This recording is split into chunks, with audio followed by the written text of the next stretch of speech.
हरिओम।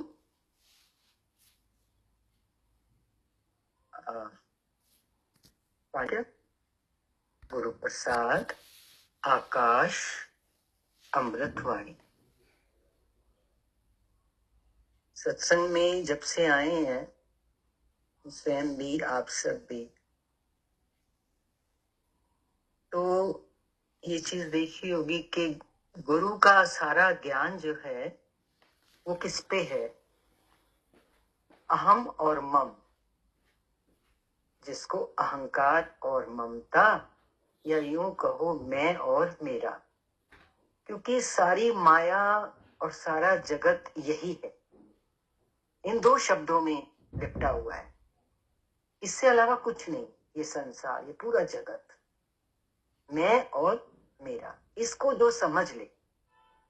अब इसके ऊपर गुरु कभी किसी तरह से, कभी किसी तरह से हमें समझाने की, हमें संभालने की कोशिश करते हैं कि हम अपने इन दो विकार कहो, या ये जो हमारा यही आधार है संसार में, इस पे जो हमने अपने आप को टिका रखा है।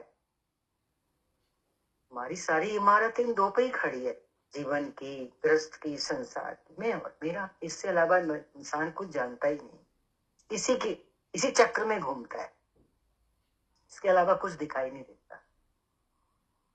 हम अपनी भी बात अगर कहें तो कितना समय लग गया इस बात में, वही कोई बड़ी बात नहीं है, क्योंकि ये विकार हमारा या ये बीमारी हमारी बहुत पुरानी है, अनंत जन्मों की है। एक बार कहीं समझने को मिला, पढ़ने को मिला, और वो इतना अच्छा लगा, पर्याय इसका, अहम और मम का, अहंकार का और ममता का एक पर्यायवाची मिला। आज वो आपके समक्ष, आपके साथ शेयर कर रहे हैं, आपके सामने रख रहे हैं। काश सभी को जीवन भर के लिए ये चीज सुलझ जाए और अच्छी तरह पकड़ में आ जाए। वो कह रहे थे कि अहंकार क्या है? अक्कड़। अहंकार में इंसान क्या कहता है? I know, I am right. तो ये भाषा किसकी होती है? इसके अंदर अहंकार है। अब हम अहंकार, अहमता से हटकर अगर थोड़ा इस शब्द को भी पकड़े, कितनी अकड़ है। ऐसे बोल भी देते हैं, उसमें कितनी अकड़ है। अपनी हर जानकारी, अपनी नॉलेज का बड़ा अहंकार है, उसको ऐसे बोल देते हैं। अब यही बात इस तरह समझने में आई, एक मुर्दा पड़ा है, उसका शरीर कैसा हो जाता है? अकड़ जाता है। हम यूं लें इस चीज को कि अगर हमारे अंदर किसी भी बात की अकड़ है, धन की, ज्ञान की, परिवार की, कहते ना मेरी बड़ी ऊंची ऊंची पहुंच है, क्या कहते हैं उसको, मेरी सिफारिशां बड़ी ऊंचियां ने, मैं उसनो भी जानना वा। तो ये सब जो अक्कड़ है, ये सब क्या है? ये एक मुर्देपने की ही निशान। मुर्दा अकड़ जाता है, उसका शरीर स्टिफ हो जाता है।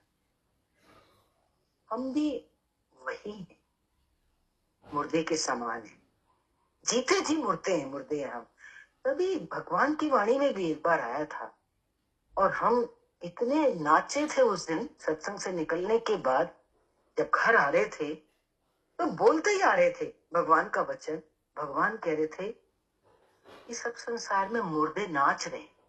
ओह, क्या आश्चर्य हुआ था उस दिन ये वचन सुन के भगवान का। बहुत पुरानी बात हो गई, बहुत अच्छा लगा, क्योंकि जो अंदर वाला है ना, वो सच को ग्रहण करता है, पकड़ता है उसको। बात चाहे कितनी दूर तक समझ आई हो, गहराई हमें भी उस दिन नहीं समझ आ रही थी जिस दिन हम सड़क पे नाचते हुए आ रहे थे, कि सब मुर्दे नाच रहे हैं।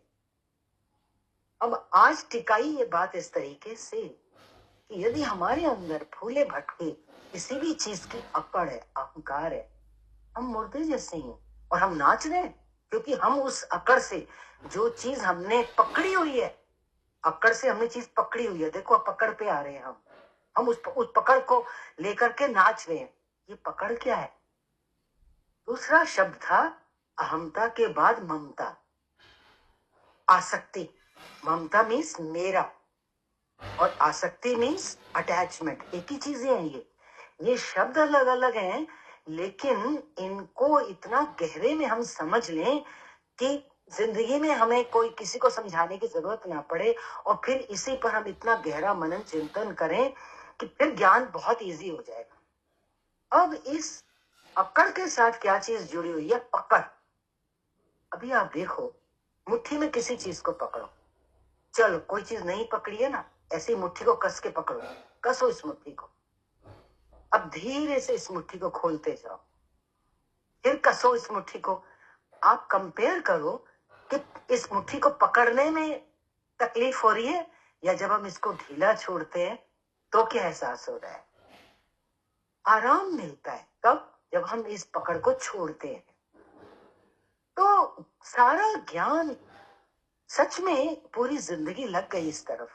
आनंद आ रहा है इस चीज को आज समझने में कि अरे तेरी अकड़, अरे तेरी पकड़, तू कहाँ है?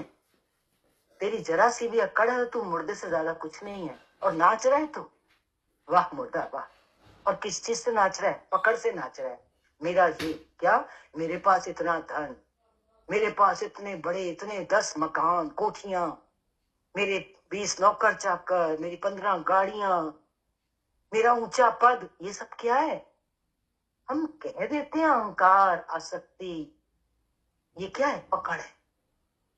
सूक्ष्मता से अगर हम देखें, हमने अपनी डिग्रियों को भी पकड़ा होता है। कहीं भी हम जाते हैं तो अज्ञान में, सभी की बात है, एक की बात नहीं, हम अपना परिचय कैसे देते हैं? I M medical doctor of this and this field, I am engineer, I am IAS officer,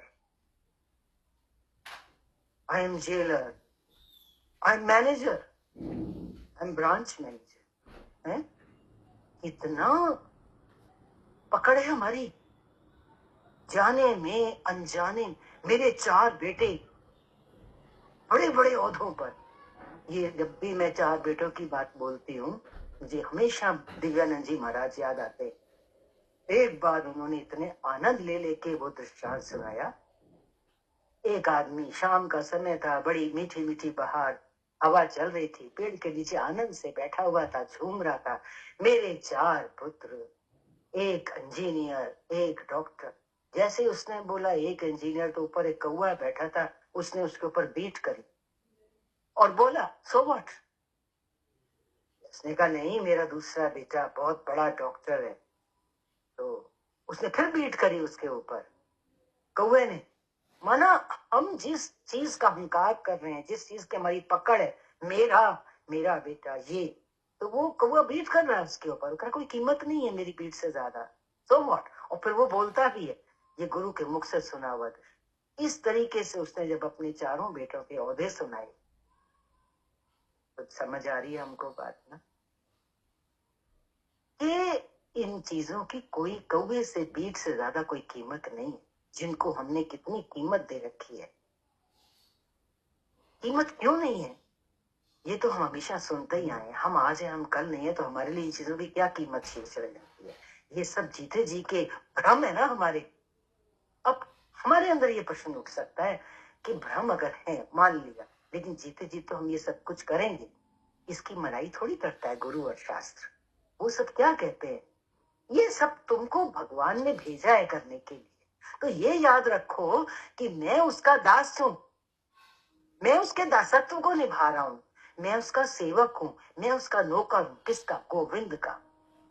वो मेरी डोर उसके हाथ में है, वो मुझको जैसे नचाना चाहता है जैसे करा, क्योंकि डोर उसके हाथ में होने का भी मतलब समझ। कभी हमें लगता नहीं नहीं ये तो भाषा है बोलने की, क्यों? डोर कैसे नहीं है उसके हाथ में? शक्ति किसकी है? शक्ति हमारी है। हमारी शक्ति हो तो अभी हमें कुछ हो जाए तो हम कुछ नहीं कर सकते, इस जबान में कुछ हो जाए तो हम बोल नहीं सकते, कान में कुछ हो जाए तो हम सुन नहीं सकते, फिर डोर उसके हाथ में नहीं है। ये चीज, इन भावों को इतना दृढ़ करते चले जाएं कि जो आज ये मुद्दा हमारे को जिस तरह से अकड़ और पकड़ के रूप में समझ में आया, और हम अपनी क्या कहते जिगर को खोल के ऐसे अंदर से निकाल के इस चीज को आपके समक्ष रख रहे हैं, रखना चाह रहे हैं अपनी हिम्मत से भी ज्यादा, कि शायद पूरी जिंदगी में कभी हमें भ्रम ना आए इस अहंता और ममता को लेके, इस अहंकार और आसक्ति को लेके, क्योंकि यही दो बीमारियां हैं जो जन्म जन्म से हमारे पीछे लगी हुई हैं। ये दो ही चीजें हैं जो ज्ञान को अंदर नहीं जाने दे रही हैं। बहुत लोगों को लगता होगा, हमें भी बहुत सालों तक लगा, अरे ज्ञान काम नहीं कर रहा, तो करेगा कहाँ से जब ये दो मुसीबतें पीछे लगी हुई हैं तो। और ये पीछा छोड़ती नहीं है, इतना भी हम अपने मन को समझाते हैं, ये घूम घूम के फिर वहीं जाता है। गोबर का कीड़ा कितना भी तिनके से बार बार निकालो, अरे तू कहाँ फंसा हुआ है इस गोबर में, ला मैं तुझे निकाल के फ्रेश एयर में बाहर रखता हूँ, वो फिर घूम के उधर ही गोबर में चला जाता है। वही हमारा मन है। अहंकार और आसक्ति से, ममता और ममता से गुरु बार बार हमें छुड़ाता है, बार बार हमें समझाता है, बार बार हमें जगाता है, लेकिन फिर हम घूम के उसमें ही चले जाते हैं। फिर हम घूम, हमारा मन फिर हमें युक्तियां देता है, अरे नहीं ये तो सब ज्ञान की बातें हैं, चलना तो ऐसे ही है। चलो, पर कैसे? ओम श्री कृष्ण अर्पणमस्तु करो। करने के बाद गुरु कहते हैं, अरे बार बार ना बोल सको तो दिन के आखिर में सोने का टाइम तो बोल दो, हे प्रभु आज जो कुछ हुआ सब तेरी कृपा से हुआ, तेरी शक्ति से हुआ, तेरे चरणों में, तेरे श्री चरणों में अर्पित करता हूँ। तो तुम छूटे उस अहंता और ममता की जो जंजीरें हैं, जो कर्म के बंधन, कर्म के फल, मैंने किया ये मेरा है, उसका जो बंधन है, जो फल है, वो जन्म मरण में लिख जाएगा। तो दिन के अंत में अगर हमने इतना बोल दिया तो हम तो छूटे कर्म फल से। यही तो करना है, कर्म तो होगा, संसार में तो रहेंगे, घर परिवार में रहेंगे, लेकिन हम छूटे, छूटने की युक्तियां गुरु दे। मैं शायद अपनी वाणी को अगर यहीं विराम दूं, क्योंकि इसके ऊपर एक थोड़ा सा मेरे सामने मैटर था, वो शायद मैं फिर कभी भी आपके साथ शेयर कर सकती हूँ। मोनिका जी को, मोनिका योगी, आप बेटा शेयर करेंगे अपना भाव? हाँ जी, हाँ जी। तो उनके पास आज एक वाणी है, उसको भी आप ध्यान से सुनिए और इस पे वर्क कीजिए। जो अभी आज चला, इसको डेली सुन के अपना माइंड इतना क्लियर कर लो कि हम कहाँ हैं, हमें ज्ञान क्यों नहीं लग। कईयों की शिकायत होती है, हमें ज्ञान नहीं लग रहा, हमें ज्ञान काम नहीं कर रहा। तो हाँ जी मोनिका जी, आप स्टार्ट करें। हरिओम आंटी जी, हरिओम सभी को। आंटी जी ने मेरे को एक बहुत अच्छी वाणी भेजी थी ओशो की, बट उससे पहले मैं सबसे पहले तो कहूंगी जो आज आई अकड़ और पकड़, तो हमें बोला अकड़ा कौन होता है? जो मुर्दा होता है। अगर हम मतलब आई एम जस्ट एज्यूमिंग कि अगर कोई, या जैसे हमने मूवीज में देखा कि अगर कोई मुर्दा है तो वो जिस स्टेट में मरता है वो उसी स्टेट में होता है। तो अगर उसने कुछ पकड़ा हुआ है तो वो शायद पकड़ा ही होता है, थोड़ी देर में जब उसकी बॉडी बहुत अकड़ जाती है तो वो पकड़ छूट जाती है ना। तो इस अकड़ को अगर हम उस पकड़ के साथ जोड़े तो हम जितना मर्जी पकड़ लें, अल्टीमेटली हमने वो अकड़ना ही है, और अकड़ने का मतलब हमने पूरी जिंदगी अपनी जो है बिल्कुल बेकार कर दी। आज अगर अब इतना ज्ञान सुनने के बाद ना, अब अगर सोचो डेली बेसिस पे सोचो कि कितना टाइम खराब कर दिया हमने, है ना। और क्योंकि एक तो हमें ये नहीं पता कि जीना कितना है, दूसरा हमें ये पता कि जितना जीवन निकल गया वो तो खराब ही कर दिया। तो अब जो बचा हुआ है उसको भी अगर हम डेली बेसिस पर सिर्फ सुनने के लिए सुन रहे हैं और उसके ऊपर कोई मनन नहीं कर रहे हैं और कोई ध्यान नहीं दे रहे हैं अपने ऊपर, तो फिर बेकार है, सब बेकार है। फिर तो जो दुनिया में कर रहे हैं वही ज्यादा बेटर है, उतना ही एंजॉय कर लो। तो मतलब अब ये चीजें समझ आने लगी है, थोड़ी थोड़ी तो आने ही लगी है, ज्यादा नहीं भी आए तो आज जो ओशो का टॉपिक है वो है दौड़। उन्होंने बोला जीवन कोई दौड़ नहीं है, लेकिन मन ने उसे दौड़ बना लिया है। जीवन कोई परीक्षा नहीं है, लेकिन समाज ने उसे परिणामों की जेल में कैद कर लिया है। और इस जेल में सबसे बड़ा अपराध यही है कि तुम अभी सफल नहीं हो, इसलिए तुम बेचैन हो, तुम घबराए हुए हो और तुम भीतर ही भीतर उबल रहे हो। तुम देखते हो कोई आगे निकल गया, कोई नाम कमा रहा है, कोई धन जोड़ रहा है, कोई तालियां बटोर रहा है, और तुम्हारा मन कहता है मेरा वक्त कब आएगा। मैं तुमसे यही कहना चाहता हूँ, शांत रहो, क्योंकि वक्त सबका आता है, लेकिन वक्त उसका आता है जो प्रतीक्षा को भी साधना बना लेता है। मन, अब यहाँ पे जो ओशो कह रहे, एक सेकेंड आप रुकिएगा प्लीज।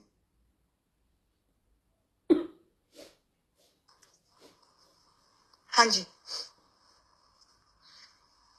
तो यहाँ पे जब हम उन्होंने बोला कि जीवन कोई दौड़ नहीं है, तो दौड़ से उसका मतलब क्या था कि सहज जैसा भी जीवन मिला है, जिसको भी जैसा मिला है उसको वैसा वो जिए। लेकिन हमने उसको क्या करा, अपने आप को तुलना करनी शुरू कर दी, और हमने कहीं से हम शायद ज्यादा बेटर होंगे और कहीं से हम बहुत ज्यादा कम होंगे। लेकिन हम क्या कर रहे हैं, हम परिस्थितियों को नहीं देख रहे किसी की भी, हम बोल रहे हैं I am better than this, या may be the other person is better than me या समथिंग। तो उस पूरे चक्कर में हमने सब चीजों को एक परीक्षा बना के रख दिया है। जब हम छोटे थे, मतलब अपनी ही बात करूं, तो शायद पढ़ाई की बात अगर होती थी तो पढ़ाई का मतलब क्या, नंबर, कोई लेना देना नहीं होता था कि हमें वो चीज अच्छी लग रही है या नहीं, हमें वो समझ भी आ रही है कि नहीं। अगर हमारे नंबर आ रहे हैं तो वो बहुत अच्छी चीज है, मतलब वी आर सक्सेसफुल। तो यहाँ पे भी वही बोल रहे हैं कि तुम उस जेल में हो और अपराध यही है कि तुम अभी सफल नहीं हो। यही चीज हम जब अपने बड़े होते हैं तो अपने करियर में करते हैं, वही चीज फिर हम अपने घरों में करते हैं, मे बी जब शादी होती है और फिर जब बच्चे होते हैं, और वही सब हम मतलब फॉलो करते जा रहे हैं। तो हम भाग किस तरफ रहे हैं, हम भाग सिर्फ परिणामों पे रहे हैं, और परिणाम मतलब क्या कि अच्छे नंबर आना, और हमें उससे कोई लेना देना नहीं है कि हमें कोई चीज समझ आ भी रही है कि हमें समझ नहीं आ रही है। हमने कितना टाइम इस चीज में ही वेस्ट कर दिया कि हमने एक प्रोसेस तो फॉलो किया, लेकिन उस प्रोसेस को फॉलो ना के बराबर ही किया, क्योंकि उस प्रोसेस से भी हमें कुछ समझ तो आया ही नहीं ना। और मन हमारा बार बार कहता है कि मेरा वक्त कब आएगा। वक्त कब आएगा का मतलब मे बी मन की जो भी इच्छाएं हैं वो मेरी कब पूरी होंगी।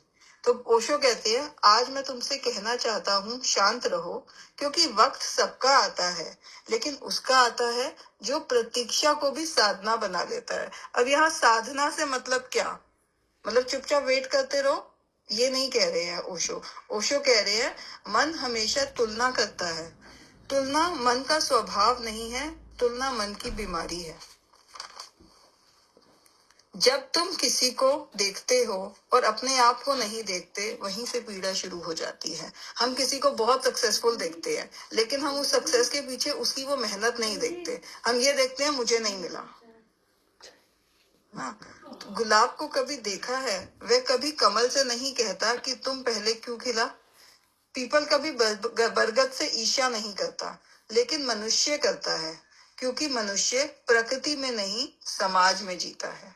और समाज क्या कहता है, इतनी उम्र में ये होना चाहिए, इतने साल से में ये मिल जाना चाहिए, अन्यथा तुम असफल हो।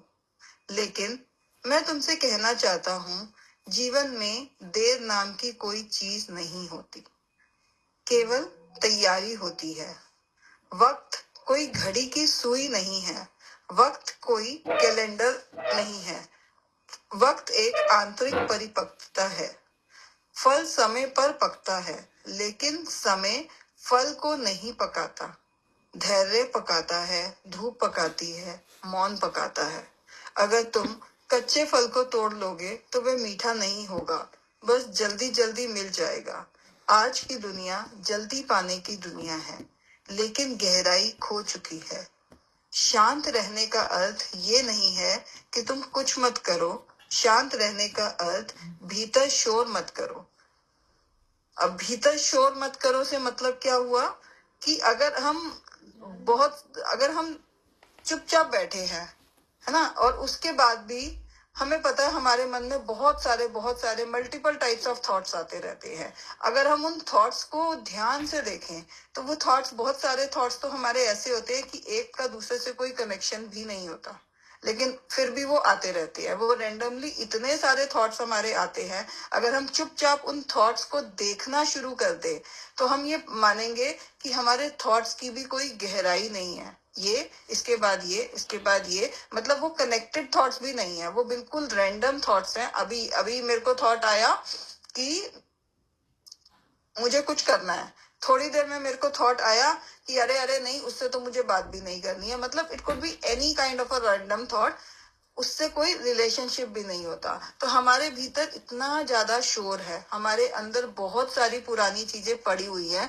वो चीजें जिसको हम कुछ एड्रेस ही नहीं करते हैं, इन द सेंस कि उन चीजों के बारे में हमने ना ऊपर से चुप्पी लगा दी है अपने मुंह को। अब क्योंकि हम इतने टाइम से ज्ञान सुन रहे हैं तो हमने मुंह से तो बंद होना शायद थोड़ा थोड़ा सीख लिया है, लेकिन अंदर से हम अपने आप को खाली नहीं कर रहे हैं। जब तक हम अपने आप को खाली नहीं करेंगे तो ऊपर से हम जो मर्जी दिखाए कि हम ज्ञान में हैं, हम सुन रहे हैं, हमें समझ आ रहा है, लेकिन अंदर से हमें कुछ नहीं आ रहा, क्योंकि जो चीज ऑलरेडी भरी हुई है उसमें हम क्या ही भरेंगे, कुछ भी नहीं भर सकते। और निकलेगा क्या, जो अभी अभी डालने की कोशिश कर रहे हैं वही निकलेगा, बाकी तो कुछ, वो तो ऑलरेडी नीचे तह जमा के बैठा हुआ है ना, जो चीज हमारे पास पुरानी है। तो भीतर शोर मत करो का मतलब यही है कि उसके लिए आप अपने आप को तैयार करो, आप अपनी साधना करो, अपनी पुरानी वो चीजें जो जो भी आपने भर के रखी हुई है उसको खाली करना सीखो। और खाली कहाँ से होगी, वो सिर्फ और सिर्फ गुरु के ज्ञान से होगी। गुरु जब हमें मिलता है, गुरु हमें रास्ता दिखाता है, गुरु हमें सोल्यूशन नहीं देता है, कभी भी नहीं देता है। और वो सोल्यूशन इसलिए नहीं देता है क्योंकि अगर गुरु ने हमें सोल्यूशन दे दिया तो मैं तो उस सोल्यूशन का गुलाम हो गया ना, कि मुझे तो पहले कोई बंदा एक चीज देता था, अब दूसरे ने कोई चीज दे दी, तो मेरा अपना तो कोई वजूद ही नहीं रहा, मेरे पास तो कुछ है ही नहीं ना। मेरे को आज इससे ना मिलके उससे मिल जाएगा तो मैंने उसके गुण गाने शुरू कर दिए। पर गुरु हमें ये नहीं सिखाता, गुरु कहता है अपने अंदर झांक के देखो कि अल्टीमेटली तुम्हें चाहिए क्या है और क्या वो उसके लिए तुम अपनी तैयारी कर रहे हो। फिर ओशो बोलते हैं कर्म करो, पूरी ईमानदारी से करो, लेकिन परिणाम के लिए बेचैन मत हो, क्योंकि परिणाम तुम्हारे हाथ में है ही नहीं, लेकिन प्रक्रिया है। और जिसने प्रक्रिया से प्रेम कर लिया वो ही आगे निकला। अभी शुरू में हम कह रहे थे कि हमने स्टार्टिंग में कैसे क्या किया, जब से बच्चे थे पढ़ाई करी, नंबर के लिए करी, उसके बाद जीवन में जो जो भी हमारे मुकाम आए हमने उसमें अपने लिए कुछ टारगेट सेट कर दिए। करियर में करे, है ना, जॉब करी, उसमें करे, घर में भी करे कि इतनी चीज होनी चाहिए, तो मतलब अपने माइंड में कि ये मेरी शायद सफलता यही होगी कि मेरी घर होना चाहिए, गाड़ी होनी चाहिए, या जो जो भी होनी चाहिए। लेकिन परिणाम हमारे हाथ में नहीं है। हम जो भी काम करते हैं अल्टीमेटली ये नहीं होगा ना कि उस सारे कामों के अंदर हम सफल होंगे या असफल होंगे, या जिसको भी हम अपनी पैरामीटर्स के हिसाब से सफलता या असफलता कहते हैं। उसमें बोला कि प्रक्रिया तुम्हारे हाथ में क्या है, सिर्फ प्रक्रिया, जैसे भी तुम काम कर रहे हो वो प्रक्रिया तुम्हारे हाथ में है। उस प्रक्रिया से प्रेम कर लिया तो वो ही आगे निकला। तो अगर हम पूरी ईमानदारी से जो भी काम करते हैं, अगर हम ज्ञान भी सुनते हैं, पूरी ईमानदारी से अगर हम उस पर मनन करते हैं, और मुझे लगता है एक चीज जो थोड़े दिनों से समझ आ रही है, ध्यान करना। ध्यान करना मतलब चुपचाप बैठना। जब हम चुप बैठते हैं तो शुरू शुरू में ना बैठा भी नहीं जाता। इसलिए नहीं बैठा जाता क्योंकि हमारे अंदर जो इतनी सतह जमी हुई है ना, इतने सारे जो थॉट्स हैं, बहुत सारे थॉट्स तो बिल्कुल शुरू शुरू में ना यही आते हैं कि अभी ये काम करना है, अभी ये काम करना है, अभी ये काम करना है। काम तो जब होगा तब होगा, या नहीं होगा तो नहीं होगा। लेकिन हम इतने उतावले हैं और हमारे अंदर इतना शोर है कि हम 2 मिनट भी नहीं बैठ सकते। 5 मिनट तो बहुत बड़ी बात है। धीरे धीरे, लेकिन अगर मैं कहती हूँ अगर हम ये बैठना शुरू कर ले, ये प्रोसेस हम स्टार्ट कर दे, तो हमारे जो भी हम काम कर रहे हैं ना उसमें सक्सेस तो 101% हमें मिलेगी, और शायद उतनी मिलेगी जितनी हमने कभी सोची भी नहीं होगी। तो पूरे जो जितना मैंने अभी इसमें पढ़ा, पूरा जो वानी आंटी जी ने भेजी थी, पूरा मैं लिख नहीं पाई हूँ, पर जितना मैंने लिखा उसको मैंने अपने आप लोगों के समक्ष रख दिया। थैंक यू आंटी जी ये देने के लिए मेरे को अपॉर्चुनिटी, और बाकी पूरा नहीं है ये। कोई बात नहीं, जितना भी बताया इतने की ही जरूरत होगी। बहुत अच्छे से आपने इसको डीप में जाकर के एनालाइज किया है और अपने स्वयं से भी लगाया है इस चीज को, और आपने जिस तरीके से अपने अनुभवों को ऐड किया इसके साथ, वाणी के साथ, वो बहुत अच्छा था। बहुत ही रमस के साथ आपने एक्सप्रेस किया है इस चीज को। अब बहुत अच्छी मेहनत आपने की। मैं आशा करती हूँ आगे भी आप इसी तरह से परिश्रम करते रहिए, क्योंकि योगियों का स्वयं का परिश्रम बहुत फलदायी होगा। आपने कहा ना कि शुरू में एक बात बोली जब हमने बोलना पर विराम किया था कि इतने समय से वाणियां हम सुन रहे हैं, तो क्या हम खाली सुनने के लिए तो नहीं सुन रहे? ऐसा हमें लगता है कि कान रस, भगवान कहा करते थे कान रस, कानों को एक रस हो जाता है। बस सत्संग का समय हो गया, वाणी चली, हमारे कानों ने सुना, हमें बहुत अच्छा लगा, बहुत हमें हल्का लगा, प्रफुल्लित हुए, उतना वो दिन बड़ा अच्छा गया, आज सत्संग सुना, अंदर चलता भी है, बस उसके बाद फिर वो गायब हो जाता है। तो ये क्या है? आदत पड़ गई है सुनने के लिए सुनना। इस चीज को लेके मुझे थोड़ा आजकल अफसोस अंदर में है। और वो अफसोस क्या है कि अंतरात्मा ये चाहती है कि एक एक योगी अपनी जगह पर इतना पक्का खड़ा हो जाए कि उसको किसी के सहारे की जरूरत महसूस ना।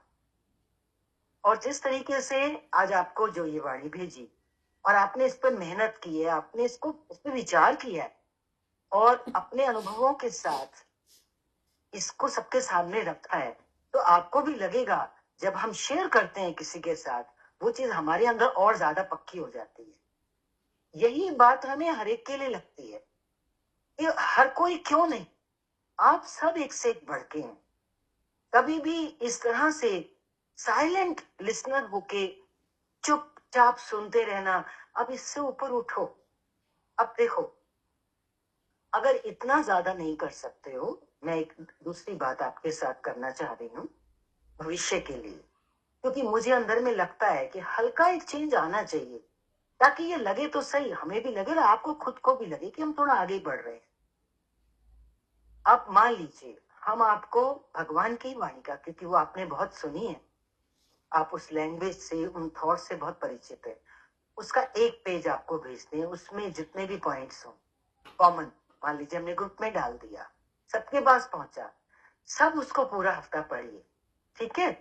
अब उसमें से देखिए, ये बहुत गंभीरता से कर रही हूं मैं आपके साथ बात, कोई भी अपने को इस सेवा से नहीं बचाएगा, क्योंकि ये सेवा हमारी अपने लिए, आपकी सबकी अपने लिए है, हम किसी दूसरे के लिए नहीं कर रहे हैं। कहते हैं ना, भगवान ने कहा ना, आप कृपा, अरे अपने सिर पे तो हम हाथ रखें।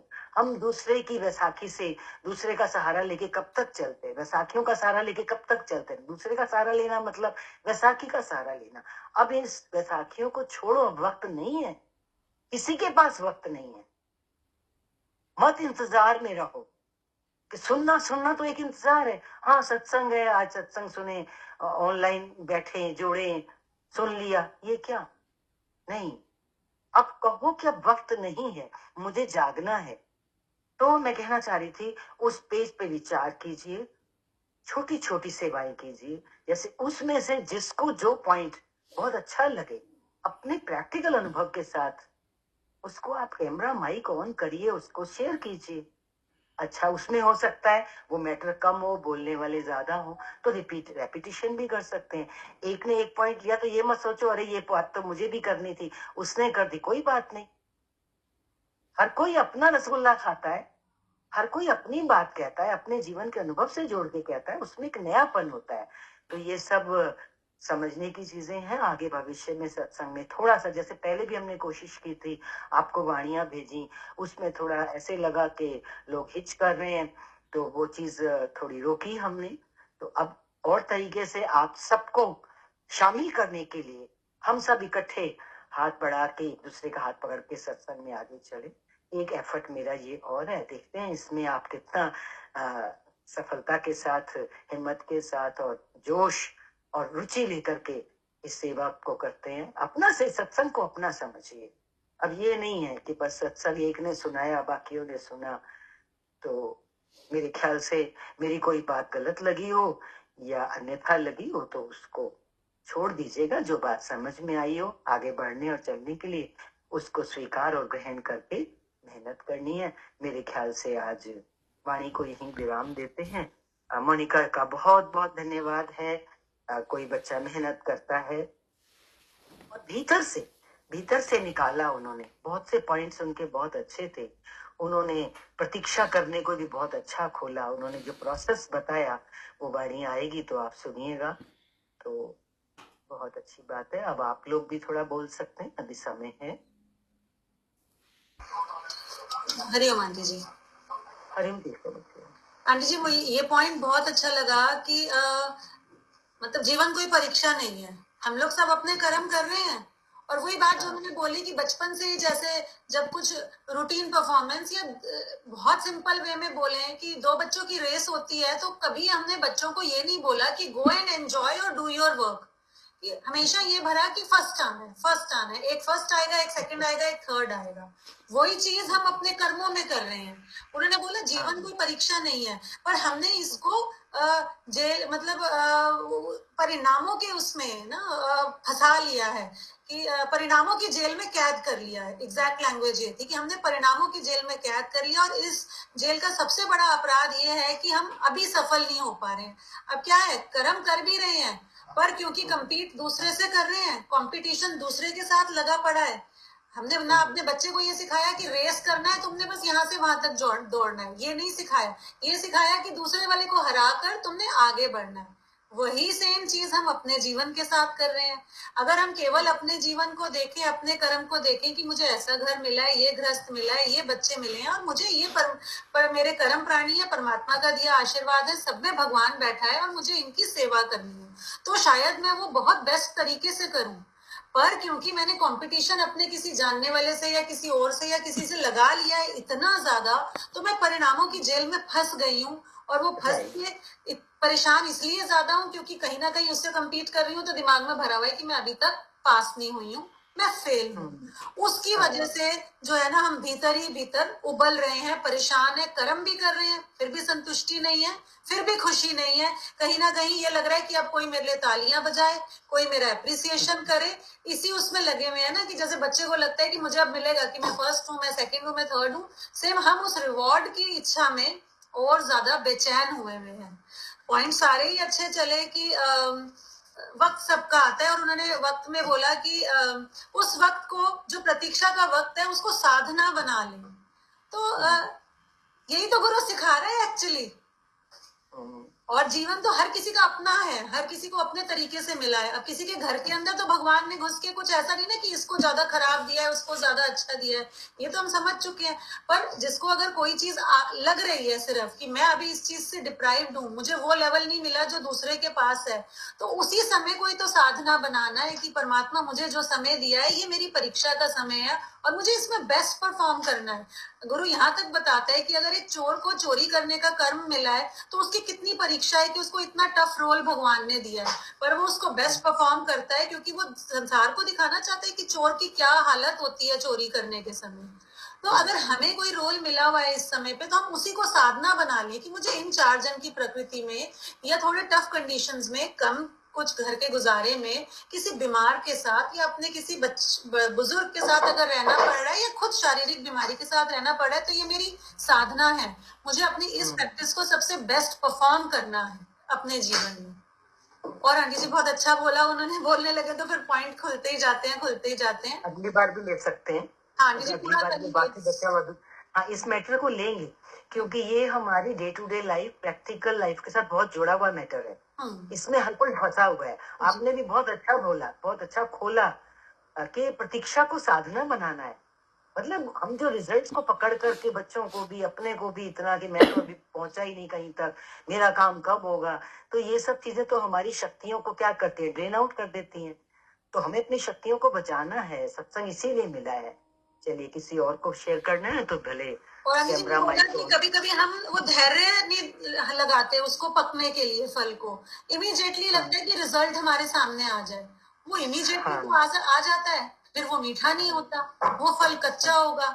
ठीक है, तो वो जो डेप्थ है ना अपने लाइफ जीने की, जो एक कला, जैसे पहले ओशो जी के सत्संग से हमने एक बार एक वाणी में की जीवन जीने की कला, हम उसको ऐसे छोड़ते जा रहे हैं। जो जीवन में जो गहराई हमें मिली है, शांत रहने का जो अर्थ वो बता रहे हैं, उसको हम अधीरज होकर, अधैर्यवान होकर ना उसको खोते जा रहे हैं। ये पॉइंट भी अच्छा, बहुत अच्छा था। आज उनकी बात, योगी की ये बात भी बहुत अच्छी लगी कि ज्ञान से हम भरते तो हैं, लेकिन अंदर हम भरे हुए हैं, है ना। तो मेन जो है वो है खाली करना अपने आप को। जब तक हम अपने आप को खाली नहीं करेंगे, बोला ना कि हम ध्यान करना बहुत अच्छी बात है, लेकिन वो कहते हैं ना कि योगी ने कहा कि हम 2 मिनट भी नहीं बैठ पाते, हमारे अंदर ख्याल चलने शुरू हो जाते हैं। तो ज्ञान का जो परिणाम निकलना चाहिए वो यही ना कि हम खाली तो हों। 5 मिनट तो बहुत बड़ी बात बोली उन्होंने, बिल्कुल प्रैक्टिकल बात वो बोल रही है, एकदम दिमाग में आता है। और एक चीज ये सभी देखिए, उन्होंने बहुत अच्छी प्रैक्टिकल बात एक और शेयर की थी कि थॉट्स का कोई कनेक्शन नहीं होता, अभी ये थॉट, अभी वो थॉट, अभी वो थॉट। तो देखो हमारा मन जो है हमको कितना बेवकूफ बना रहा है, कहाँ कहाँ में फंसाए हुए हैं। तो ये सब ऑब्जर्व करने की, वॉच करने की चीजें हैं, इनके हम शिकार ना बने। एक्चुअल में हम अपने ही थॉट्स के, अपने ही माइंड के इतने शिकार बन गए हैं और फिर हम दुखी होते हैं, अशांत होते हैं। तो ज्ञान और सत्संग हमें शांत होना सिखा रहा है, सुखी होना सिखा रहा है। पर हम थोड़ा ध्यान से सुने और समझे कि आखिर हमें करना क्या है। हम क्या करते हैं, सत्संग सुनने के बाद सत्संग बंद किया, या कभी कोई मोबाइल पे भी वाणी सुनी सुनी सुनी, बंद करी, बस फिर अपने उसी उसमें लग गए। जो जीवन जी रहे हैं, अपनी शैली को तो हम चेंज करें, हम अपने लाइफस्टाइल को चेंज नहीं कर पा रहे हैं। वो है कि हम अपने आप को चेक करें, चेक नहीं कर पा रहे। वो होगा तब जब हम थोड़ा धीरज से ऑब्जर्व करेंगे। तो योगियों के वचन सुनिए जो शेयर कर रहे हैं, जैसे आज 2 योगियों ने उस वाणी पे अच्छा अपना अनुभव बताया। तो मैं तो यही चाहूंगी कि चलिए कोई बात नहीं, इसमें कोई ये भी नहीं है कि उसने तो बहुत अच्छा बोल दिया, मैं नहीं बोल सकता उतना, ऐसी भी कोई बात नहीं है। सब बहुत अच्छा बोलते हैं। उसी के लिए जो अभी पहले मैंने आपके साथ शेयर की, आपके साथ मैं एक नया कुछ कोशिश कर रही हूँ, आपके साथ शेयर करेंगे। आप उस पर एक क्या 30 सेकेंड्स बोलिए, 2 शब्द बोलिए, बोलने की आदत डालिए। बोलने से क्या होगा, बहुत उन्नति होगी, वरना वहीं के वहीं रह जाएंगे। ठीक है, किसी और को बोलना। ये पिंकी, आप बोलना चाह रही हैं कुछ? आपका माइक ऑन नहीं, कोई बात नहीं। हरिओम आंटी जी, हरिओम बच्चा। ये जो आज जैसे बताया आपने, एक तो कि मैं और मेरा, मम और अहम पे जो ये सारा संसार जो टिका हुआ, कि वही इसी पे हम उलझते जाते हैं, इसी पे चलते जाते हैं। और मैं और मेरा से ही सारी समस्याएं जितनी भी हैं उसी से स्टार्ट होती हैं, क्योंकि हम सोचते हैं कि भी करने वाला भी मैं, और मैंने अपने के लिए कर दिया। और यही सोच के दिमाग में फिर सारी बातें आती हैं, वही अहंकार, काम, क्रोध, जो 5 हमारे दुश्मन है।